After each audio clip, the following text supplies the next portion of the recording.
Margaret Mifsud, l-avukat ta' 32 sena u omm ta' żewġ tfal, inqatlet bil-liġi f'Gata.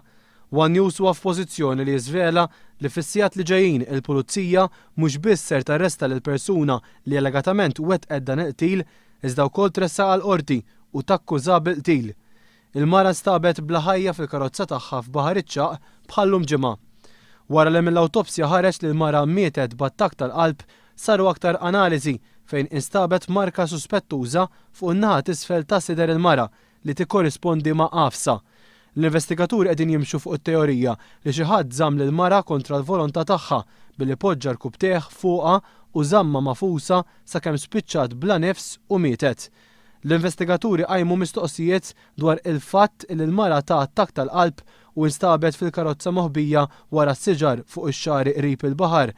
Il-Pulizija għandha f'idejha provi biżżejjed li juru li fil-ħin li Mifsud mietet kien hemm persuna oħra magħha.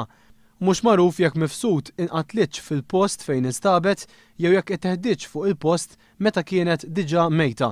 One News huwa informat li l-Pulizija rnexxielha ssib il-handbag tal-mara u l-mobile li ttieħdu mill-karozza tagħha. Fil-lejl ta' qabel instabet mejta, Margaret Mifsud kienet attendiet farewell party fix-Xemxija u wara waslet lis-segretarja tagħha. Intant għadu qed jinżamm għall-investigazzjonijiet l-eks sieħeb tal-mara Libjan li kien ġie arrestat brabta ma' każ fejn allegatament ikkaġuna ġrieħi lil Mifsud u għeddida. Ix-xahar id-dieħel huwa għandu jidher quddiem il-qorti dwar dan il-każ.